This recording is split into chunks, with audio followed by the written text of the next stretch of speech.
নমস্কার বন্ধুরা, আজকে পান পাতা রসুন দিয়ে এমন চমৎকার একটি উপকারী জিনিস তৈরি করতে চলেছি যেটাতে দেখলে তোমরা অবাক হয়ে যাবে। তার জন্য আমার লাগবে একটা গোটা পান পাতা আর কয়েকটা রসুনের টুকরো। ফুটন্ত চায়ের মধ্যে এই পান পাতাটা দিয়ে আমি কী তৈরি করতে চলেছি সেটাই তোমাদের সাথে আজকে শেয়ার করব। তো এখানে আমি এতগুলো রসুনের কোয়া লাগবে না, আমার লাগবে 2 থেকে 4টে রসুনের কোয়া। তো আমি প্রথমে জল নিয়ে নিয়েছি বন্ধুরা, এখানে আমি 3 কাপের মতো জল নিয়েছি।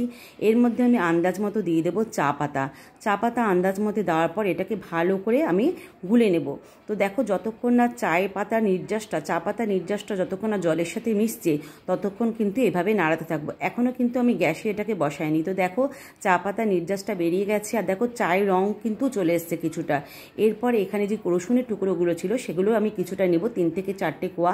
নেওয়ার পর এটাকে কুচি কুচি করে কেটে নেব। এত গোটা গোটা দেবো না বন্ধুরা, এটাকে ছোট ছোট টুকরো করে নিতে হবে। তো আমি ছোট ছোট টুকরো করে নিয়েছি। দেখো, এভাবে টুকরো করে নিয়ে এই চায়ের জলের মধ্যে দিয়ে দেবো। দিয়ে একটা চামচের দ্বারা ভালো করে কিন্তু আমি নাড়াতে থাকবো। তো দেখো, ভালো করে নাড়াতে থাকছি। এরপরে আমার কাজ হবে এই চায়ের পাত্রটাকে গ্যাসে বসিয়ে দেওয়া। তো দেখো, আমার কিন্তু চায়ের কালার অনেকটাই চলে এসছে। এবার গ্যাসে বসিয়ে আমাকে কিন্তু অনবরত এটাকে নাড়াতে থাকতে হবে।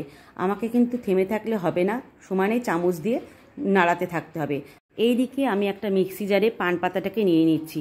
আমি কিন্তু চাইলে গোটা পান পাতাটা চায়ের মধ্যে দিতে পারতাম, কিন্তু ওরকম করে আমি তৈরি করব না।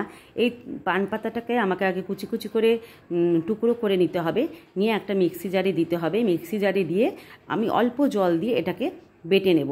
তোমরা চাইলে কিন্তু শিলনোড়াতেও বেটে নিতে পারো, কিন্তু বাটার আগে কিন্তু অবশ্যই শিলনোড়াটাকে ভালো করে ধুয়ে নেবে। তো দেখো, অল্প জল দিয়ে নিচ্ছি, জল দিয়ে নিয়ে এটাকে বেটে নিই। চলো।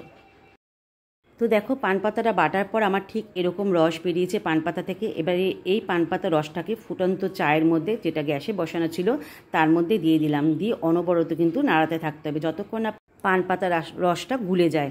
তো দেখো, আমার কিন্তু তৈরি হয়ে গেছে মোটামুটি। এটাকে একটু কমিয়ে নিয়ে আসতে হবে। জলের পরিমাণ আমি 3 কাপের মতো দিয়েছিলাম, কিন্তু এখানে 1 কাপের মতো জলের পরিমাণটাকে নিয়ে আসতে হবে। আমার কিন্তু মোটামুটি তৈরি হয়ে গেছে বন্ধুরা। এবার এটাকে একটা ছাঁকনির সাহায্যে আমি কিন্তু ছেঁকে নিচ্ছি। তো দেখো, আমি ছেঁকে নিলাম। এবার যতক্ষণ না এটা ঠান্ডা হবে ততক্ষণ কিন্তু তুমি ইউজ করতে পারবে না।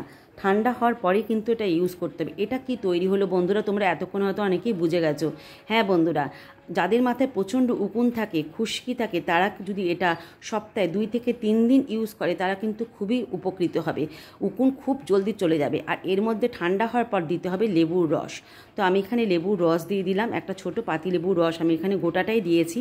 আর লাগবে এখানে আরেকটা জিনিস, তোমরা দেখতে থাকো কী জিনিস লাগছে। আর এটা মাখার কিন্তু একটা পদ্ধতি আছে বন্ধুরা। সপ্তাহে 1 দিন তোমরা ইউজ করলেই কিন্তু এর ফলাফল পাবে। তো বীজগুলো পড়ে গেছিলো, বীজগুলো আমি তুলে ফেলে দিচ্ছি বন্ধুরা। তো সপ্তাহে 1 দিন ইউজ করলে কিন্তু তোমরা বুঝতে পারবে। এটা ঠান্ডা হলে একটা স্প্রে বোতলে কিন্তু এটাকে ভরতে হবে। হ্যাঁ, আরেকটা কথা, এর মধ্যে তোমরা কিন্তু লাস্টে দেবে নারকেল তেল, বা যে কোনো নারকেল তেলও যদি না থাকে যে কোনো গন্ধযুক্ত তেলও তোমরা দিতে পারো। তো আমি এখানে জেসমিনের তেলই ইউজ করছি। তো দিয়ে নাড়িয়ে ভালো করে গুলে দিচ্ছি। তো এটাকে একটা স্প্রে বোতলে ভরে তারপর আমাকে ইউজ করতে হবে। হ্যাঁ, যেটা বলছিলাম বন্ধুরা, তোমরা স্নানের পূর্বে যেরকম শ্যাম্পু দেওয়ার আগে তোমরা চুলটাকে ভিজিয়ে নাও, সেরকম শ্যাম্পু দেওয়ার আগে স্প্রে বোতলে ভরে পুরো স্কাল্পে তোমরা এটাকে ইউজ করবে। তারপরে যাদের মাথায় বেশি উকুন তারা অন্তত 10 থেকে 15 মিনিট ওয়েট করে শ্যাম্পু করে নেবে। আর যাদের একটু কম আছে তারা কিন্তু 1 থেকে 2 মিনিট রাখবে। তারপর কিন্তু ভালো করে শ্যাম্পু দিয়ে ধুয়ে নিতে হবে। তো এটা সপ্তাহে 2 থেকে 3 দিন ইউজ করলে তোমরা কিন্তু খুব ভালো রেজাল্ট পাবে বন্ধুরা। আজকের এই ভিডিওটি অনেক মা বোনের উপকারে আসতে পারে বন্ধুরা, তাই তোমরা চাইলে কিন্তু এই ভিডিওটি শেয়ার করে দিতে পারো। তো যদি ফেসবুক পেজ থেকে ভিডিওটি ভালো লেগে থাকে দেখলে, তাহলে অবশ্যই ফেসবুক পেজটিকে ফলো করে দিও। আর ইউটিউব থেকে দেখলে প্লিজ চ্যানেলটিকে সাবস্ক্রাইব করে দিও।